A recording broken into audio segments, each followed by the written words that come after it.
میرے نبی نے 9 رمضان دیکھے جب آپ تشریف لے گئے تو ہجرت کے دوسرے سال جب جنگ بدر ہوا ہے، شعبان میں رمضان کے روزے فرض ہوئے۔ یا ایھا الذین آمنوا کتب علیکم الصیام کما کتب علی الذین من قبلکم لعلکم تتقون۔ دیکھو، جب آدمی کلمہ پڑھتا ہے تو خیر البریہ بنتا ہے۔ ان الذین کفروا من اہل الکتاب والمشرکین فی نار جہنم اولئک ہم شر البریہ، تو وہ انسان بھی نہیں رہتے۔ ان الذین آمنوا وعملوا الصالحات اولئک ہم خیر البریہ، کلمہ پڑھنے کے بعد آپ ایک اعلیٰ درجے کے انسان اللہ کی بارگاہ میں بنتے ہیں، کبیرہ گناہ کے باوجود باقیوں کی نسبت۔ جب آپ نماز پڑھتے ہیں تو ان الصلاۃ تنہی عن الفحشاء والمنکر، آپ انسانیت سے اوپر چڑھتے ہیں اور آپ گناہوں سے بچتے ہیں۔ اور زکوٰۃ لتزکیہم بہا، زکوٰۃ اندر کا، چونکہ جب آدمی مال لگاتا ہے نا تو نفس ٹوٹتا ہے، نفس کے ٹوٹنے سے تزکیہ ہوتا ہے۔ تطہرہم بہا وتزکیہم، مال پاک ہوتا ہے اور نفس بھی پاک ہوتا ہے۔ جب آدمی حج کرتا ہے تو فلا رفث ولا فسوق ولا جدال فی الحج، کہ جب حج کا احرام باندھ لیا ہے تو اب پوری زندگی کے لیے فحش کلامی نہیں کرنی، لڑائی نہیں کرنی، جھگڑا نہیں کرنا۔ لا نفی جنس آیا، حالانکہ صرف احرام کے لیے ہے یہ آیت، لیکن اللہ نے اس کو من یتق اللہ یجعل لہ مخرج ویرزقہ من حیث لا یحتسب، اللہ تعالیٰ اس کے لیے ہر تنگی سے راستہ نکالے گا اور رزق وہاں سے دے گا جہاں سے وہم و گمان بھی نہیں۔ من یتق اللہ یجعل لہ من امرہ یسرا، جس کو اللہ تقوی دے گا اس کے مشکل کاموں کو آسان کر دے گا۔ من یتق اللہ یکفر عنہ سیئاتہ ویعظم لہ اجرا، جو تقوی اختیار کرے گا اللہ اس کے گناہوں کو دھو دے گا اور اس کے اجر کو بہت زیادہ کر دے گا۔ یہ روزے کی فضیلت ہے۔ الصوم لی وانا اجزی بہ، الصوم لی وانا اجزا بہ، دونوں طرح محدثین نے اس کو بیان کیا۔ میں اس کو لیتا ہوں انا اجزا بہ، کہ اللہ تعالیٰ کہے گا روزے کا بدلہ میں خود ہوں، روزے کا بدلہ اللہ خود ہے۔ تو میرے نبی پاک صلی اللہ علیہ وسلم نے 9 رمضان دیکھے، اور آپ کی عادت مبارک تھی کہ آپ افطار سحری آخری وقت میں کرتے تھے، آخری وقت، ادھر بلال اذان دیتا، ادھر آخری لقمہ آپ کے منہ میں ہوتا تھا، اور افطاری بہت جلدی کرتے تھے۔ ایک آدمی چھت پہ کھڑا ہوتا تھا جب آپ مدینے میں ہوتے تھے، جب آپ سفر میں ہوتے تھے تو ایک آدمی پہاڑی پہ کھڑا ہوتا تھا، جو ہی سورج کا کنارہ ڈوبتا تھا تو ساتھ ہی وہ کہتا یا رسول اللہ غربت، تو آپ اسی وقت کھجور سے، پانی سے، دودھ کی لسی سے، ان 3 چیزوں سے آپ افطار فرمایا کرتے تھے، اور پھر اس کے بعد کوئی کھانے کی چیز ہوتی تو کھا لیتے تھے، ورنہ وہی کھجور ہی ان کا کھانا ہو جاتا تھا۔ ایک دفعہ آپ سحری کا کھانا کھا رہے تھے اور آپ کے ساتھ حضرت کعب بن عجرہ، مقداد بن اسود اور علی رضی اللہ تعالیٰ عنہ آپ کے ساتھ تھے۔ بکرے کی سری پکی ہوئی تھی اور آپ سحری کھا رہے تھے۔ تسحروا، سحری کھاؤ، اللہ تعالیٰ نے پہلی امتوں کو سحری نہیں دی، کیا ہے کہ اس میں برکت ہے۔ فَإِنَّ فِي السُّحُورِ بَرَکَۃ، آپ نے سحری کو بابرکت قرار دیا، اور پہلی امتوں کو سحری نصیب نہیں تھی، ہمیں سحری کا اللہ تعالیٰ نے حکم دیا۔ تو حضرت بلال آئے اور آ کر کہنے لگے یا رسول اللہ لقد اصبحت، صبح ہو گئی ہے، آپ کھانا پینا چھوڑ دیں۔ جب کبھی بجلی نہیں ہوتی تھی گاؤں میں 70 کی دہائی میں، تو میں جب گھر آتا تھا تو گھر کی چھت، ہمارے گھر کی چھت بڑی، اور چھت پر چاروں طرف اندھیرا ہوتا تھا، میں صبح و صادق کی لکیر کو نکلتے دیکھتا تھا۔ اس کے بعد اب بجلیاں ہی بجلیاں ہیں، روشنیاں روشنیاں نظر نہیں آتی، لیکن وہ حتی یتبین لکم الخیط الابیض من الخیط الاسود، حضرت عمار بن یاسر نے یہ آیت سنی تو ایک دھاگا سفید ایک دھاگا کالا اپنے سرانے کے نیچے رکھ لی اور اس کو دیکھتے رہے اور کھاتے رہے۔ وہ تو ہم نے کہا تیری سحری تو بڑی لمبی ہو گئی، پھر یہ صبح و صادق مراد ہے۔ صرف عربی جاننے سے آدمی نہیں سمجھتا جب تک کسی کی صحبت نہ ہو۔ تو یہ کہہ کر چلے گئے اذان دینے۔ اذان دینے کے لیے وہ ایک انصاری عورت کے گھر پر چڑھتے تھے، وہ چڑھنے لگے تو پھر واپس آئے تو دیکھا تو آپ کھا رہے تھے۔ انہوں نے کہا یا رسول اللہ واللہ لقد اصبحت، یا رسول اللہ اللہ کی قسم صبح ہو گئی۔ تو آپ نے اپنے ہاتھ اٹھا لی، کہا یا بلال ما اصبحنا، ابھی صبح نہیں ہوئی تھی لیکن تو نے قسم کھائی تو تیری قسم جھوٹی نہ پڑے، اللہ نے صبح و صادق کو پہلے نکال لیا۔ اور حضرت علی نے فرمایا اگر بلال قسم نہ کھاتے تو جب تک ہمارے نبی کھاتے رہتے صبح و صادق ہونی نہیں تھی۔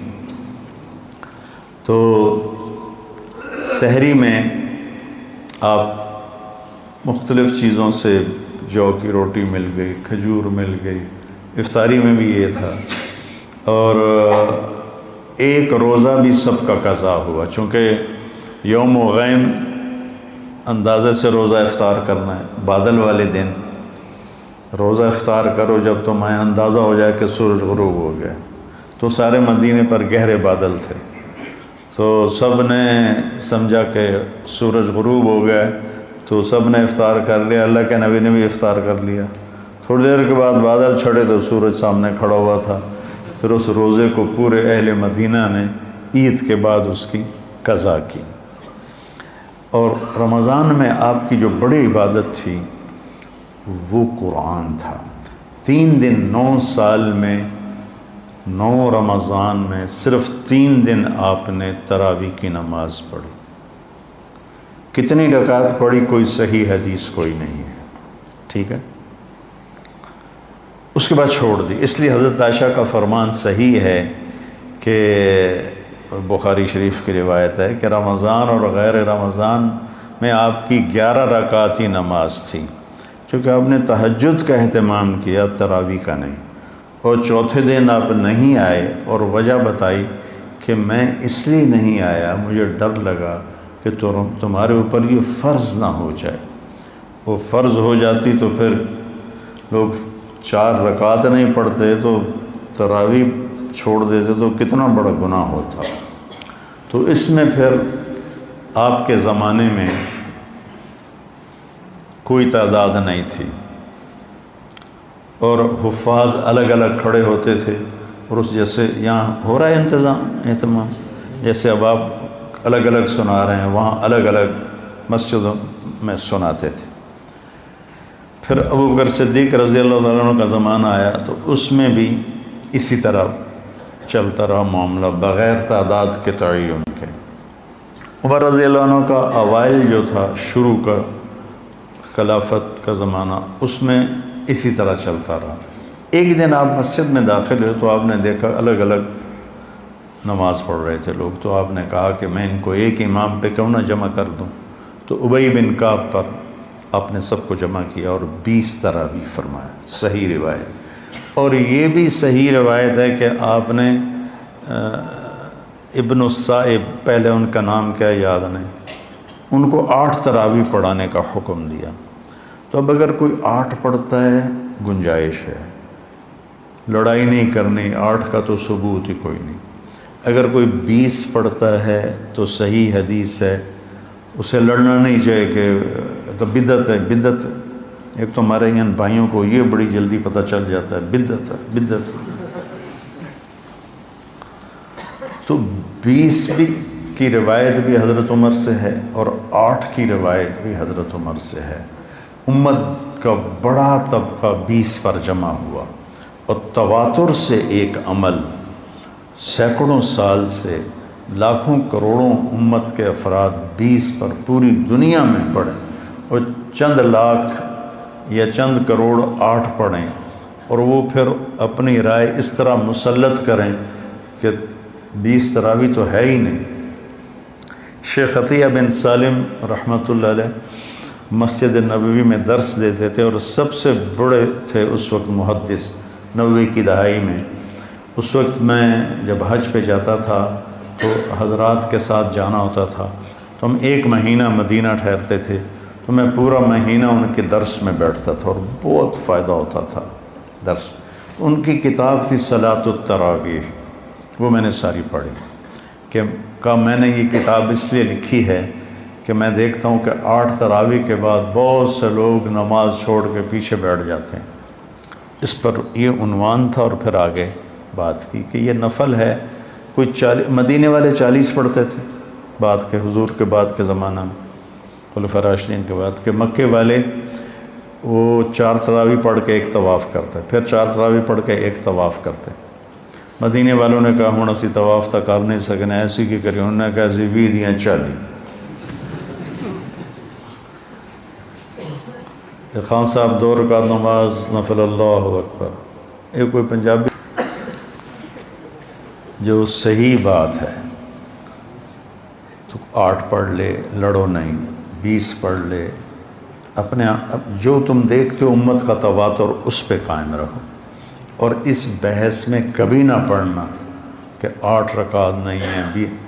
وہاں جیلم کی مسجد اہل حدیث کی تھی، تو میں راول پنڈی سے آ رہا تھا، اس وقت جی ٹی روڈ تھی، وہاں ہم ظہر کی نماز کے لیے رکے۔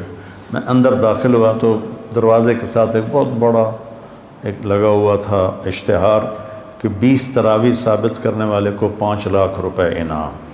تو ایسی احمقانہ حرکتیں کرنے کے لیے زندگی نہیں ہے، تھوڑی سی ہے، اسے صحیح کام میں لگانا ہے۔ تو آپ کی عبادت 11 رکعت ہی رہی 9 سال، پورے 9 سال آپ کی عبادت 11 رکعت رہی۔ اور قرآن کا آپ دور فرماتے تھے جبریل کے ساتھ۔ رمضان میں جبریل آتے تھے، آپ ایک قرآن غالباً جبریل سناتے ہوں گے، ایک قرآن اللہ کے نبی سناتے ہوں گے۔ جس سال آپ دنیا سے تشریف لے گئے اس رمضان میں آپ نے 2 قرآن سنائے، 2 دفعہ قرآن کا دور کیا۔ اور پھر لیلۃ القدر کے تلاش میں آپ نے ایک دفعہ پورا مہینہ اعتکاف کیا، پورا مہینہ۔ پھر اس کے بعد فرمایا کہ اس کو آخری 5 راتوں میں تلاش کرو، 21، 25، 21، 23، 25، 27، 29، اس میں اس کو تلاش کرو۔ اور آخری اشرا پہ اعتکاف بیٹھتے تھے، آپ کی مستقل سنت۔ ایک دفعہ آپ کا آپ نے اعتکاف کسی وجہ سے نہیں کیا، وہ ایسا ہوا کہ حضرت عائشہ آپ کے اعتکاف میں بستر لے کر آ گئی، ان کو دیکھ کر حضرت زینب بھی یہ بستر لے کر آ گئیں۔ تو آپ نے دیکھا یہ سوکنیں تو آپس میں ہی لڑیں گی مسجد میں، تو آپ نے اعتکاف اٹھا دیا اور ختم کر دیا۔ اور پھر شوال میں آپ نے 10 دن اعتکاف کے گزارے۔ ایک دن کا اعتکاف 3 خندق جہنم سے دوری ہوتی، اور ایک خندق کا فاصلہ زمین آسمان کی مسافت کے برابر ہوتا ہے۔ تو اعتکاف آپ کی مستقل سنت تھی، اور اس میں آپ کی سخاوت بڑھ جاتی تھی۔ رمضان کا مہینہ سخاوت کا بھی ہے، آپ اجود الناس تھے۔ ان اللہ الاجود الاجود وانا اجودکم من بعدہ، اللہ سب سے بڑا سخی ہے، اس کے بعد سب سے بڑا سخی میں ہوں۔ تو اس میں کھانا کھلانا ماشاءاللہ، جب صحت اچھی تھی تو بہت رمضان اللہ کے فضل سے گزرے حرمین میں، تو وہ مشائخ عربوں کی فطرت میں سخاوت، اجمیوں کی فطرت میں کنجوسی ہے۔ ہمیں سخاوت سیکھنی پڑتی ہے۔ عرب میں سخاوت فطری ہوتی۔ حاتم طائی سے کسی نے پوچھا اپنے سے بڑا سخی دیکھا؟ کہنے لگا ہاں، سخی جنت کے قریب ہے، سخی لوگوں کے قریب ہے اور جہنم سے دور ہے، اور بخیل اللہ سے دور ہے، لوگوں سے دور ہے، جنت سے دور ہے اور جہنم کے قریب ہے۔ تو اس میں صرف زکوٰۃ نہیں، زکوٰۃ کے اوپر بھی خرچ کرنا چاہیے۔ آپ بھی ایک دوسرے پہ چھوٹی موٹی، کسی کو کھجور کھلا دو، کسی کو کوئی شربت پلا دو، کسی کو کچھ کھلا دو، تاکہ آپ سخیوں میں آ جائیں۔